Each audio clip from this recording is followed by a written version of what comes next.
بسم الله الرحمن الرحيم.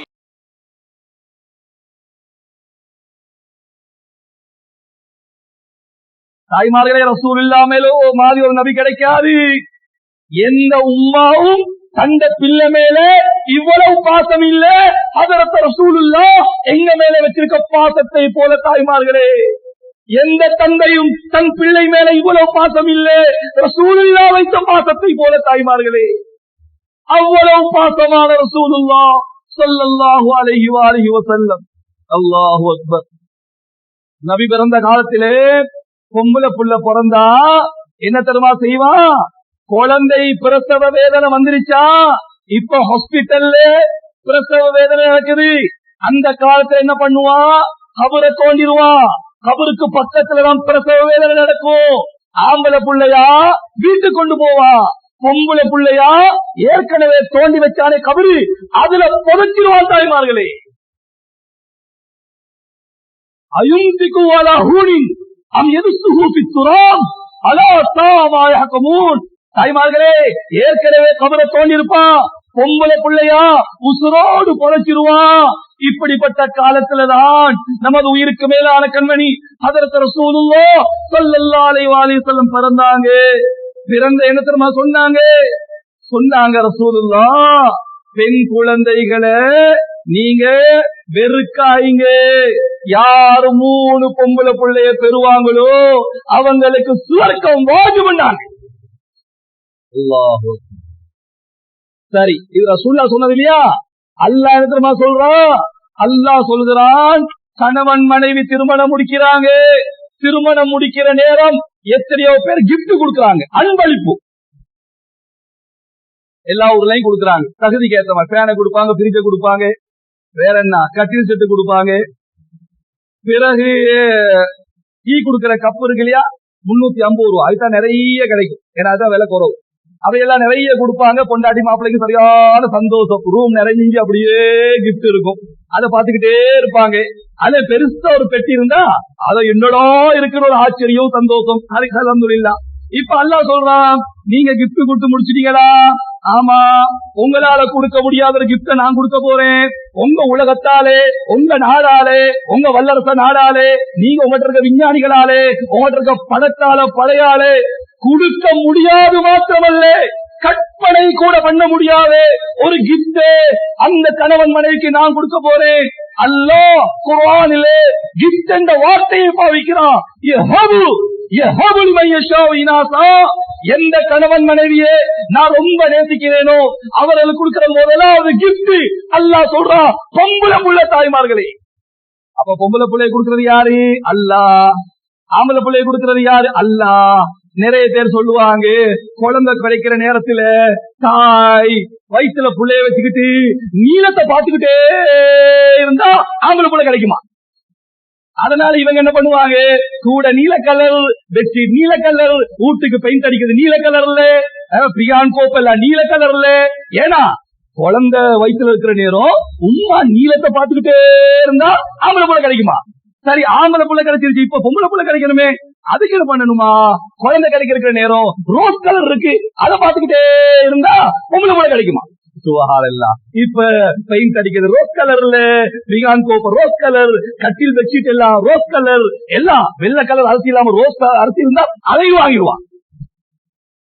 தாய்மார்களே, rose colour பார்க்கறதால பொம்பளை, நீளத்தை பார்க்கறத ஆம்பளை இல்ல. 4 மாசம் ஆயிருச்சா அந்த உயிருக்கு நிர்ணயிக்கப்பட்ட ஒரு மலாய்க்காவல்ல அனுப்புவோம்.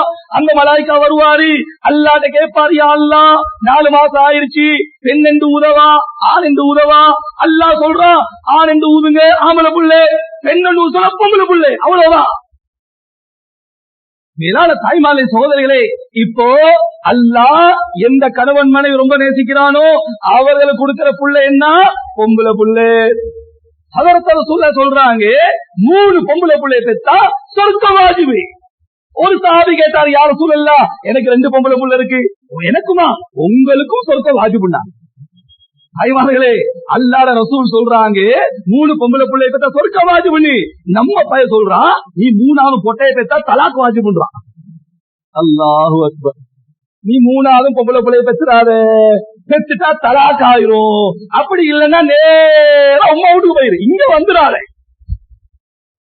இதுக்குத்தான் பயான் கேட்கணும், இதுக்குத்தான் உலமாக்கள் அணுகணும், இதற்குத்தான் என்ன செய்யறது, உலமாக்கள் பயான் பண்றாங்களே போய் உட்காரணும்.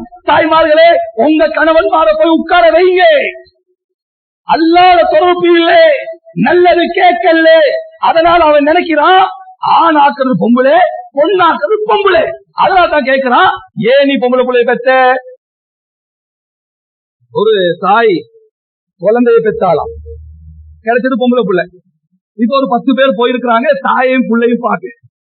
அங்க போய் வயசு போல ஒரு கூட்டம் போகும், வயசு போல கூட்டம் ஹாஸ்பிட்டலுக்கு போயிட்டு பார்த்தா பொம்பளை பிள்ளை. என்ன சொல்லணும், நல்லம்மா அல்ல அவனுக்கு பறக்க செஞ்சுட்டான், உன உயிரை காப்பாத்திட்டான், உன புள்ளோட உயிரை காப்பாத்திட்டான், சுவப்பிரசவமா கிடைச்சிருந்தான்னு சொல்லணும். இந்த 10 பொம்பளைகள் சொன்னார்களா, ஏண்டி இவ்வளவு கஷ்டப்பட்டு பொட்டையா பெற்ற? அல்லாஹு அக்பர். கஷ்டப்படுற அளவுக்கு ஆம்பளை ஆயிருமா? இது உசுர கொடுத்து பெற்ற ஒரு தாய்க்கு சொல்ற வார்த்தையா இது? இவ்வளவு கஷ்டப்பட்டு பொட்டையா பெற்ற அப்படின்னா கஷ்டப்படுற அளவுக்கு ஆணாகுமா? மேலான தாய்மாலே சோதர்களே, ஆக ஹதரத் ரசூலுல்லாஹ் சொல்றாங்க, ஒரு பொம்பளை புள்ள கிடைச்சா உடனே ஒரு மலாய்க்காவெல்லாம் அனுப்புறான். யசுப்புல் பரக்கத்தை தப்பா, உச்சம் தலைக்கு உள்ளங்கால் வரை பரக்கத்தை கொட்டுறாரு. துவா செய்யறாரு, யா அல்லாஹ் விலகினமான ஒரு தாய் விலகினமான ஒரு பிள்ளை பெற்றிருக்கிறான், இந்த பிள்ளைக்கு பறக்க செய். இந்த பிள்ளை வீட்டுக்கு போனா தந்தை பாடம் எடுப்பாரு, தந்தை தொழில பறக்க செய். இந்த பிள்ளை பெரியாள் ஆயினா ஒருவன் திருமணம் முடிப்பான், அந்த கணவனுக்கு பறக்க செய். ஆக மௌத்து வரை இந்த பெண் பிள்ளை எங்கெல்லாம் போகுதோ அங்கெல்லாம் பறக்க செய்ய அல்லாஹ் என்று துவா செய்துட்டு அந்த மலாய்க்கா போற. இந்த துவா ஆம்பளை பிள்ளைக்கு இல்ல. மேலான தாய்மாலே சகோதரிகளே, ஒரு பொம்பளை புள்ளை சின்ன பிள்ளையா இருந்தாலும் கண்ணியம். 3 பொம்பளை பிள்ளையா 2 பொம்பளை பிள்ளை சொர்க்க வாட்டு. அவ பெரியாள் ஆயிட்டா, குமரி ஆயிட்டா, அப்பையும் இஸ்லாம் கைவிடல, குமரி ஆகிட்டாளா? சொன்னாங்க ரசூலுல்லாஹ் ஸல்லல்லாஹு அலைஹி வஸல்லம், அன்னிகாஹு நிஸ்ஃபுல் ஈமான், திருமணம் என்பது ஈமான் பாதி. ஆண்களே, உங்க ஈமான் பூர்த்தி ஆகணுமா, நீங்க திருமணம் முடிய. ஒரு ஆணுடைய ஈமானை பூர்த்தியாக ஒரு பெண் தேவை. ஒரு ஆண் நல்லவனா கெட்டவனா தெரிந்து கொள்ள ஒரு மனைவி தேவை. உலகமே நல்லவன் சொல்லுது, அவன் நல்லவன் கிடையாது. சொன்னாங்க ரசூலுல்லாஹ், கைருக்கும் கைருக்கும் லிஅஹ்லிஹி, உங்களிலே ஆகச் சிறந்தவர் யார் தெரியுமா? எங்கள்கிட்ட கேட்ட சொல்லுவோம், உங்களை சிறந்தவர் யாரு? அந்த டாக்டரு அல்லது அந்த லாயரு அல்லது அந்த முஃப்தி அல்லது அந்த அஜரத்து அல்லது பள்ளி தலைவர் அல்லது இந்த கம்ப்யூட்டர் கிளாஸ் வேறு என்னென்னவோ சொல்லுவோம். தாய்மார்களே, அல்லாஹ் ரசூல் சொல்றாங்க, உங்களிலே சிறந்தவர் யார் தெரியுமா? எந்த மனைவி தன் கணவனை பார்த்து நீ நல்லவன் என்று சொன்னால் அவன் தான் இந்த உலகத்திலே நல்லவன் தான் ரசூல். அப்ப நான் நல்லவனா கெட்டவனா தெரிஞ்சு கொள்ளவும் ஒரு பெண்ணு தேவை. நான் அவுளியாவா இல்லையான்னு தெரிஞ்சுக்கிறவும் ஒரு பெண்ணு தேவை. தாய்மால உலகத்துல எல்லாத்திலும் அவுளியா பட்டம் வாங்கலாம், கொஞ்சம் அதிகம் வாங்கல. ஏண்டா நம்முடைய வெளிரங்கம் உள்ரங்கம் பெண்ணுக்கு தான் தெரியும். நம்ம சுபம் தொழுது தூங்குறோமா, சுபம் இல்லாம தூங்குறோமா பொஞ்சாதிக்கு தான் தெரியும். வீட்டுல என்ன செய்யறோம் பொஞ்சாதிக்கு தான் தெரியும். நம்ம வெளியில போனா அவர் பெரிய அவுளியா, அவர் பெரிய நாதா, அவரோட பயானு கேட்டீங்களா, சுபஹானல்லாஹ் அப்படின்னுவாங்க. ஆனா வீட்டுல போனா பொஞ்சாதிக்கு தான் தெரியும். ஒரு ஹஜ்ரத் பயான் பண்ணாராம், ஹராத்தை சாப்பிடக்கூடாது என்று கொடுத்த பயான்ல ஊர் மக்கள் நினைச்சாங்களா இதுக்கு ஒரு ஹராத்தை வாயில வைக்க நினைச்சாங்களா, அது வாழ்ந்தா இந்த ஹஜ்ரத் மாதிரி வாழணும் என்ன பயான்னு நினைச்சாங்க. வீட்டுக்கு போய் பார்த்தா பொஞ்சாதி கோழி ஆக்கி வச்சிருந்தா, இவர் வாங்கி கொடுக்கல. கேட்டாரா, ஏண்டி நான் தான் கோழி வாங்கி தரலையே, பக்கத்து வீட்டு கோழி அறுத்து வச்சுட்டேன்டா. நாசமா போனவளே, அடி ஹராத்தியா நீ செஞ்ச, நான் இப்ப அந்த பயானத்தான் பண்ணிட்டு வரேன். இந்த பாருங்க, ரொம்ப பேசாய், விருப்பமா சாப்பிடுங்க இல்லாடி விடுங்க. எவ்வளவு நாள் கருவாடை நிலத்தில் இருந்துகிறது. இவரு பார்த்தா கோழியான நல்லாதான் இருக்குது. கேட்டாரா, கோழி பக்கத்து வீடு, இந்த மிளகா மஞ்சள் கொச்சிக்கா பச்சை அதாவது கருவேப்புள்ள இது இந்த தண்ணி நெருப்பு தட்டி இதெல்லாம் யாரு, இதெல்லாம் போய் களவெடுப்பாங்க, இதெல்லாம் மோட்டுதாமா. அப்ப தண்ணி நம்மளையா, மஞ்சள் நம்மளையா, ஆமா. அப்ப ஆழம் ஆளால் கோழி ஹராம் தாராம். ஓகே, சரி. ஆழத்தை ஊத்த கூட அப்படி கோழி காலும் சேர்ந்து வருது, எடுத்து போட கவலை. கேட்டாரா, நீ கோழிய பாபான்னு கூப்பிட்டியா அது தானா வந்துட்டான்னு கேட்டாராம். அவ சொன்னாலா, நான் பாபான்னு கூப்பிடல, நான் அரிசிய பொழைச்சுக்கிட்டு இருந்தேன், தானா வந்துருச்சாலாம். இப்ப இவர் சொன்னாரா, தானா வந்தாகலால் பாபான்னு கூப்பிட்டா ஆறாம் தானா. தாய்மார்களை இந்த கொஞ்சாதில போய் நான் நல்லவன் நம்புவாளா? அவட்ட நல்லவ பட்டம் கிடைக்க முடியுமா? அதான் ரசூலுல்லாஹ் சொன்னாங்க, உலகமே உன்னை அவுலியா என்னட்டும், நீ அவுலியா கிடையாது. உன் மனைவி உன்னை நல்லவன்னு சொல்லணும். பாருங்க, சின்ன பிள்ளையா இருந்தாலும் கண்ணியம், ஒரு குமரியாகிட்டாலும் கண்ணியம். பிறகு அவ குழந்தையை பெற்று தாயாகிட்டா, சுபஹானல்லாஹ். இந்த உலகத்திலே பெண்ணு கிடைக்கிற ஆகப்பெரிய ஒரு பாக்கியமான வார்த்தை தாய் என்ற வார்த்தை தான். தாய்மார் சொன்னாங்க, ரசூலுல்லாஹ் உங்களுக்கு சுவர்க்கம் வேணுமா, உங்களோட தாயின் காலடியில நாங்க ரசூல் சொல்லாது, தாயின் காலடியில சொர்க்கம். மேலான தாய்மார்களே, இதெல்லாம் எப்ப சொன்னாங்க? குழந்தை, பெண் குழந்தைகள் உயிரோடு பிறக்கிற காலத்திலே, பெண்ணு பிறந்தாலே கேவலம் என்று நினைக்கிற காலத்திலே எவ்வளவு கண்ணியம் கொடுத்தது இஸ்லாம், எவ்வளவு சிறப்பு கொடுத்தது இஸ்லாம். ரசூலுல்லாஹ் எவ்வளவு கண்ணியம் கொடுத்தாங்க தாய்மார்களே. இன்னைக்கு பெண்களுக்கு கொடுத்திருக்கிற கேவலத்தை போல இந்த உலக வரலாறுல எப்பையும் கொடுக்கல தாய்மார்களே.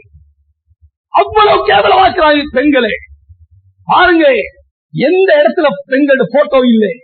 அல்லாஹ் சீரழிந்த சினிமா, அந்த சினிமாவிலே பொம்பளை எப்படி எல்லாம் காட்டி பணத்தை சம்பாதிக்க முடியுமோ சம்பாதிக்கிறோம்.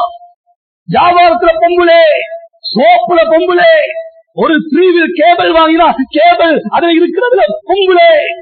பெண்ணை காட்டி வியாபாரம் செய்யற காலத்திலே இஸ்லாம் சொல்லுகிறது, தாயே உங்க கால் அடியில சுவர்க்கம், மனைவியே நீ நல்லவன் சொன்னாதான் உன் கணவன் நல்லவே. பெண் பிள்ளைகளா 3 பொம்பளை பிள்ளை சொர்க்கவாதி முன்னு இஸ்லாம் சொல்லுது தாய்மார்.